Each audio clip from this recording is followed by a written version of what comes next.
Como?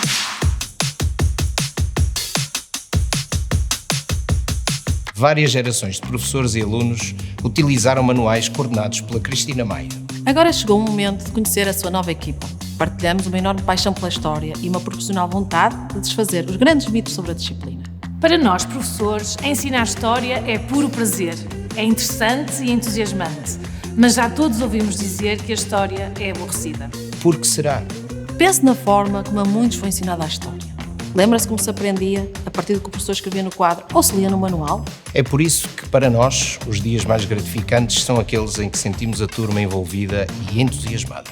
Seja com um jogo, uma reconstituição ou até com a partilha de histórias da família. E acreditamos que também os alunos valorizam estes momentos, porque conseguem atribuir um significado ao que distingue e aproxima a sua comunidade de outras. Por isso, definimos uma meta muito importante: criar curiosidade nos alunos para os levar a querer aprender mais. Quando os alunos gostam de história, têm sucesso na disciplina. E sabemos que é essencial dar respostas ajustadas a todos, mas muitas vezes não há tempo para preparar em casa. Por isso queremos ser o seu maior aliado nesta tarefa, de ensinar de forma criativa, para que os alunos viajem ao passado e nele entrem cheios de curiosidade. Se envolvermos os alunos nas histórias da história, a disciplina deixará de ser uma seca. E agora, vamos desmistificar a ideia de que a história são só datas a decorar para o teste?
Bem-vindos à segunda sessão do ciclo formativo da equipa Vamos à História, subordinada ao tema As aprendizagens essenciais da história e o perfil dos alunos, como desenvolvê-las em educação histórica.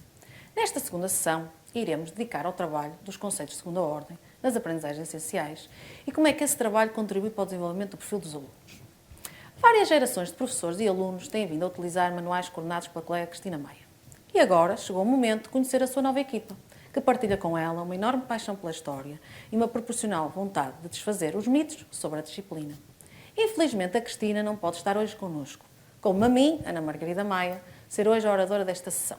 Apesar dos professores de História acharem que a história é interessante, envolvente e entusiasmante, não é assim que muitas pessoas pensam e que muitos dos nossos alunos acham. Em vez disso, uma grande parte das pessoas e dos alunos pensam que a história é aborrecida e entediante. E porquê que será que isso acontece? Pensem na forma como a muitos foi ensinada a história na escola, quando éramos miúdos. Lembram-se como muitas vezes nos era ensinado um conceito a partir apenas daquilo que o professor escrevia no quadro ou líamos no manual? Não admira que muitos tenham este tipo de sentimento em relação à história. Se têm este tipo de memórias, conseguem lembrar-se do que se tratava na lição. O facto é que, ainda, muitos dos nossos alunos assim o sentem, tal que não pode continuar a acontecer. É isto que retira a importância da nossa disciplina para aquilo que precisamos no século XXI. Por isso, nesta sessão, queremos-vos apresentar ideias sobre o que é que de facto é importante no ensino da História, para que este ensino seja realmente relevante para os nossos alunos e assim deixarmos de reconhecer estes pensamentos que aqui vemos neste slide. Vamos começar por explicitar o que é a educação histórica. A nossa sessão de hoje vai ser dedicada ao trabalho de alguns conceitos de segunda ordem que implica, em primeiro lugar, esclarecer o que é a educação histórica. A educação histórica trata-se de uma linha de investigação relativamente recente que se preocupa com os conteúdos do ensino da história e com os processos desse ensino.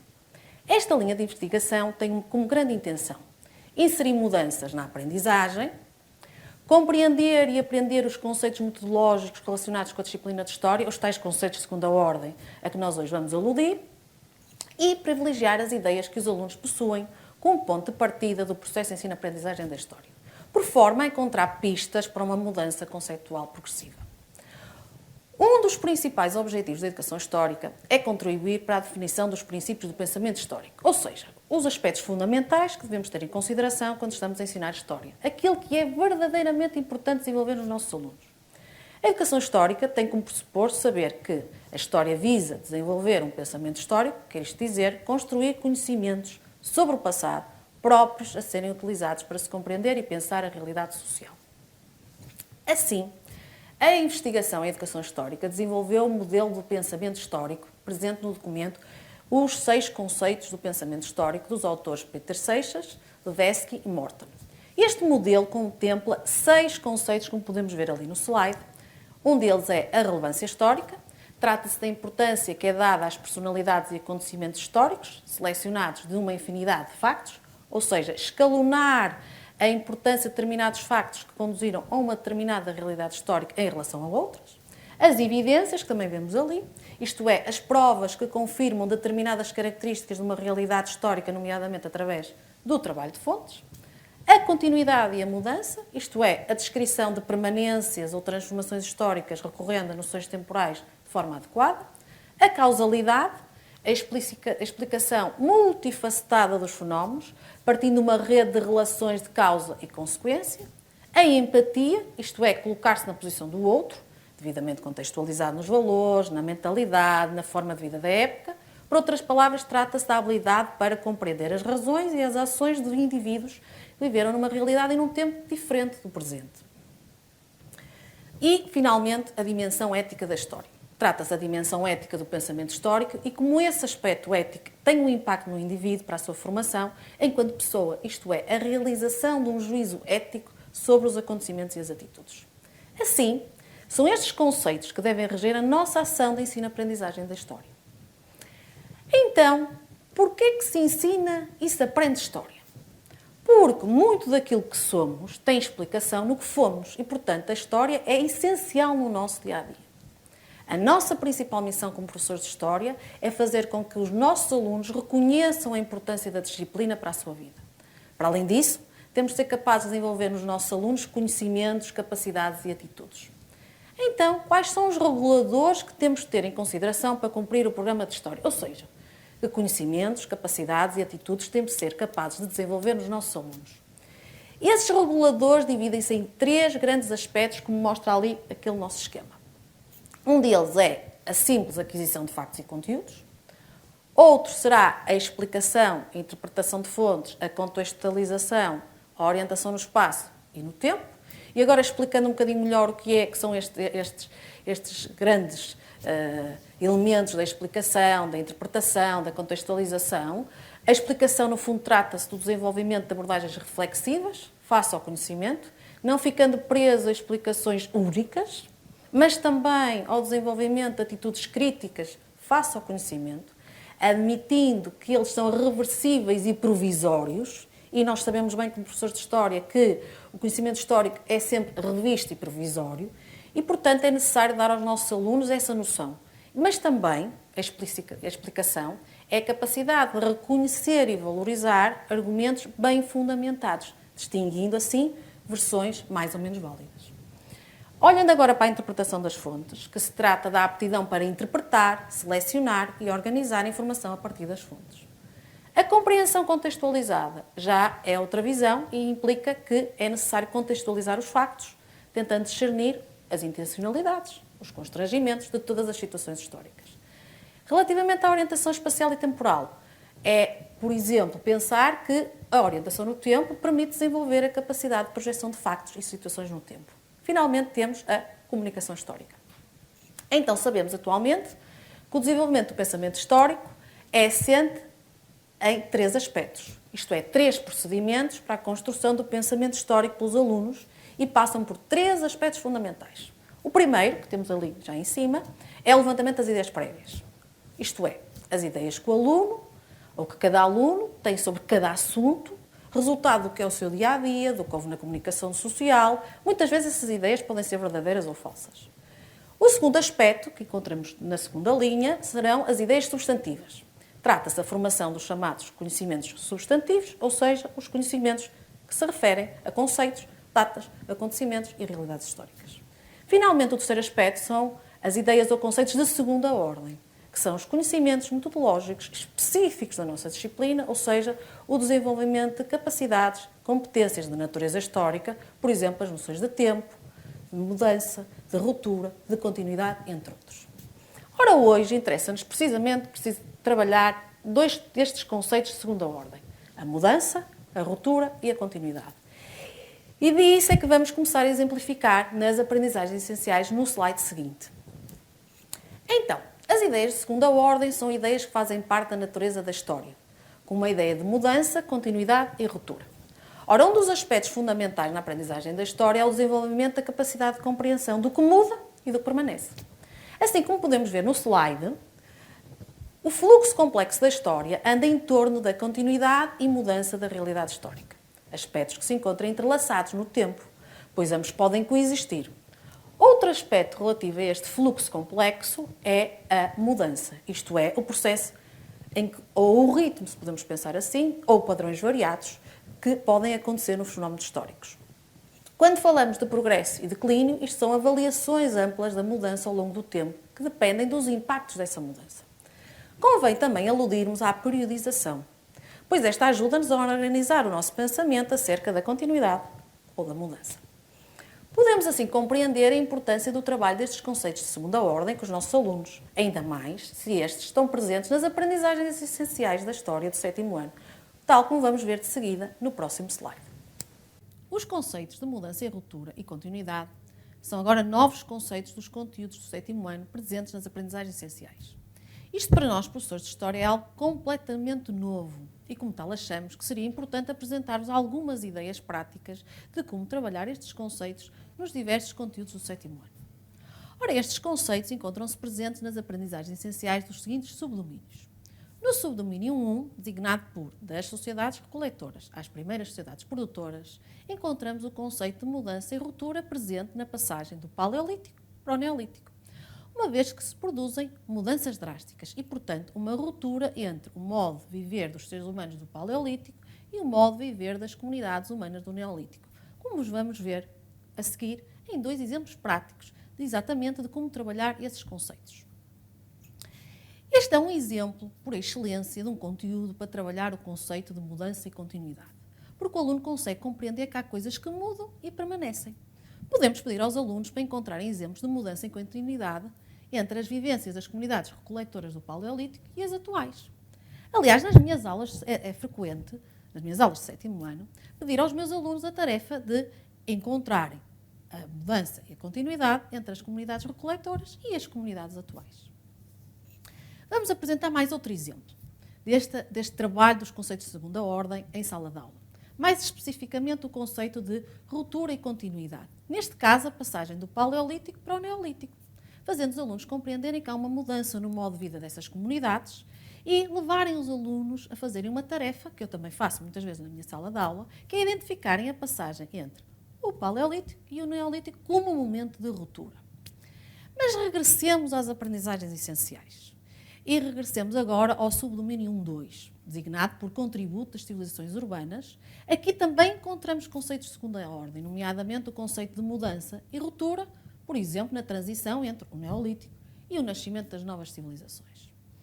Também no subdomínio 2.1, designado por os gregos do século V a.C., o exemplo de Atenas, o conceito de mudança está bem presente, na passagem de um sistema político teocrático para o nascimento do novo sistema político, a democracia. Vamos agora então ver um exemplo prático de como vamos trabalhar este conceito de mudança a nível do subdomínio 2.1. Aqui encontramos o conceito de mudança. Está patente, por exemplo, na passagem do tal sistema democrático da Grécia Antiga para um sistema, ou melhor, a passagem, de um sistema teocrático para uma passagem de um sistema democrático. Mas, ao mesmo tempo, há outra ideia aqui subjacente para os alunos, que é a ideia da continuidade. Porquê? Porque a democracia tem evoluído ao longo dos tempos. Não é? Portanto, propomos nós, em dinâmica de sala de aula, trabalharem com os vossos alunos as diferenças e as semelhanças entre a democracia ateniense e o atual sistema da democracia portuguesa. E aí eles vão perceber a tal noção de continuidade. Regressemos novamente às aprendizagens essenciais. E agora olhamos para outros subdomínios, nomeadamente o subdomínio 2.3. O subdomínio 2.3 designa-se a origem e difusão do cristianismo e aí temos a coexistência de ideias de mudança e continuidade, bem presentes na emergência de uma nova religião monoteísta, mas também a permanência de religiões politeístas. Já agora, no subdomínio 3.1, designado por Europa do século VI ao século IX, encontramos a ideia de mudança e ruptura. Quando? Na queda do Império Romano do Ocidente. E o nascimento de uma nova época histórica, que é a Idade Média, marcada por novas formas de viver destas civilizações que vão crescer ao longo do século IX. Assim, podemos concluir que as ideias de mudança, ruptura e continuidade se encontram bem presentes ao longo do programa e das aprendizagens essenciais do 7º ano e, como tal, é de grande importância trabalharmos estes conceitos. Então, para finalizar, gostaria de vos reforçar porque é que selecionamos estes conceitos de segunda ordem, de mudança, ruptura e continuidade, e que estão presentes nas AES, para exemplificar determinadas dinâmicas de trabalho. É, de facto, no documento das aprendizagens essenciais, que estes conceitos de segunda ordem estão formulados, nomeadamente nos descritores identificar e aplicar os conceitos de continuidade e mudança, que é o descritor 24, e o 27, identificar e aplicar o conceito de ruptura.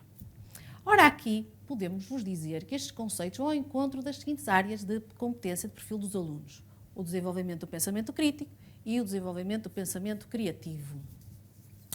Desta forma, será possível concretizar os chamados descritores do perfil dos alunos presentes no documento das aprendizagens essenciais, isto é, conseguindo desenvolver o sentido crítico, analítico, questionador, comunicador dos alunos. Podemos assim compreender como o documento das aprendizagens essenciais da História presta o seu contributo ao desenvolvimento do perfil dos alunos à saída da escolaridade obrigatória. E assim, mais uma vez, cumprimos a nossa missão nesta segunda sessão deste ciclo formativo. Ou seja, fizemos a articulação entre as aprendizagens essenciais da História, de 7º ano, e o perfil dos alunos, dando resposta a como desenvolvê-las em educação histórica. Concluímos assim esta nossa sessão e podemos desde já dizer-lhes que na próxima sessão vamos dar continuidade à apresentação de casos práticos, desta vez sobre a importância do tema da arte para o desenvolvimento do perfil dos alunos. Estejam connosco na próxima sessão, que vamos dar-lhe mais soluções. Não perca a próxima sessão deste ciclo formativo. Muito obrigada pelo seu interesse em nos acompanhar. Cá esperamos por vocês na próxima sessão.